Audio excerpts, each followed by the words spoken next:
Hi, I'm Dr. Courtney Buggs, and I had the pleasure of sitting down with Reverend Dr. Leslie D. Callahan, pastor of St. Paul's Baptist Church in the heart of Philadelphia, for the African American Legacy Preaching Series. Check out this clip if you'd like to see part of our conversation. If you'd like to see the whole conversation, click the link below.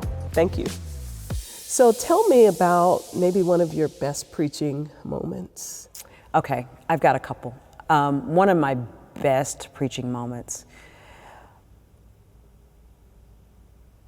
November 2008, Reign of Christ Sunday. I was a lectionary preacher. I've been a lectionary preacher since seminary.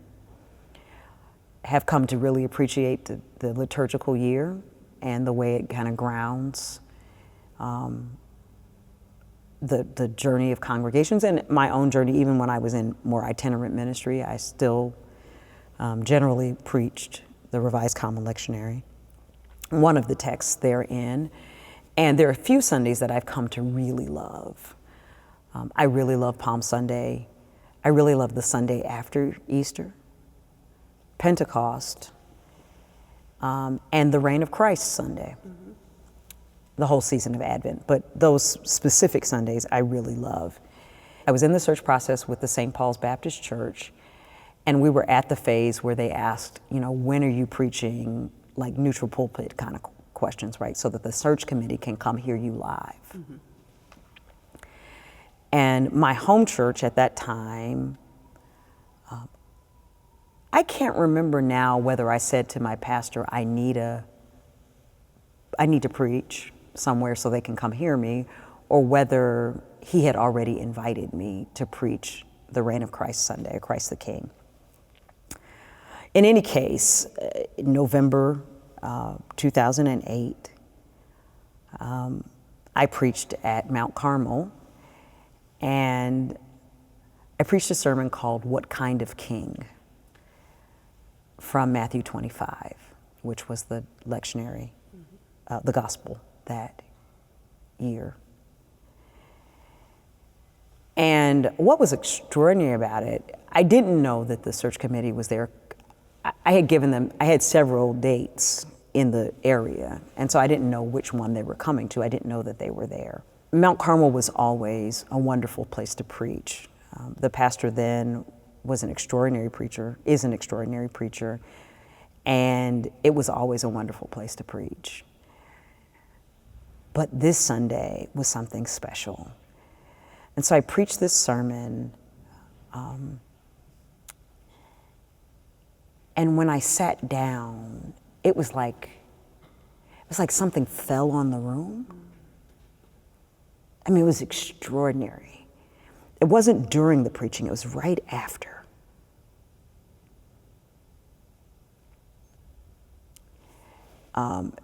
They used to have offering after the preaching, and it just took a while to get to the offering.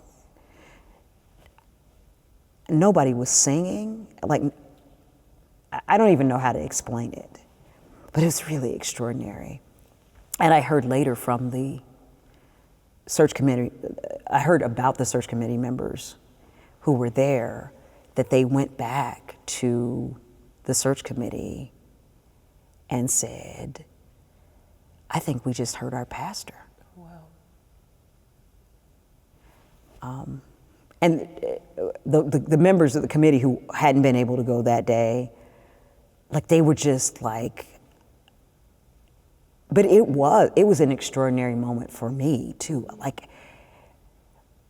That was one, and of course in retrospect, to know that that was probably when I actually became the pastor of St. Paul's. Mm-hmm. More recently, I had the opportunity to preach on April 4th from the balcony of the Lorraine Motel for the King commemoration. Mm-hmm. That was another really extraordinary moment. I mean, I had been to the museum before, but it's a mystical place. It's one of those places as one of my friends describes it, where the veil is thin between. And standing on that balcony on April 4th, Jesse Jackson was there.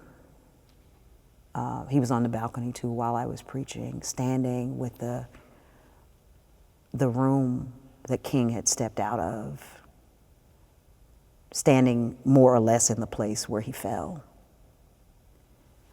was amazing. And there was a kind of, I say, sometimes when I'm preaching, I feel like I'm flying. Sometimes I feel like I'm preaching, but sometimes I feel like I'm flying. Yeah. And that was a day, it wasn't the same as like, you know, sometimes at St. Paul's, I feel like I'm flying. It wasn't that, it was much more weighty. But it was extraordinary. That was an extraordinary moment. The moment itself was so weighty. And the preaching caught the air, if that makes sense, where the preaching itself caught the air. And so it was this weird experience of both feeling the like enormous weight of being there in that moment, and also feeling like the preaching, the sermon itself was taking off. So it wasn't so much me flying that day, because I felt the weight. Mm-hmm. That's two examples of where memorable. Yeah. I mean, I've preached places that were memorable where I was like, wow, I can't believe I'm here. My first sermon as pastor of St. Paul's. Mm-hmm. Was pretty extraordinary. My candidacy sermon. And then last Sunday, to mark the anniversary, I preached it again. I preached my candidacy sermon. Except as I was listening to the candidacy sermon, trying to remember what I had said, I heard something different. And so it had a different spin.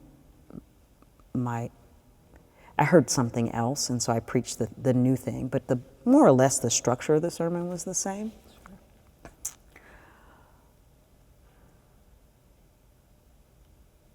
And I've had memorable moments after big life transitions.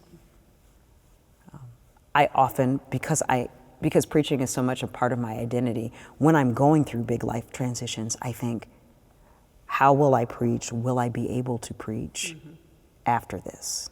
Like how will this change my preaching? So I've had some of those moments too.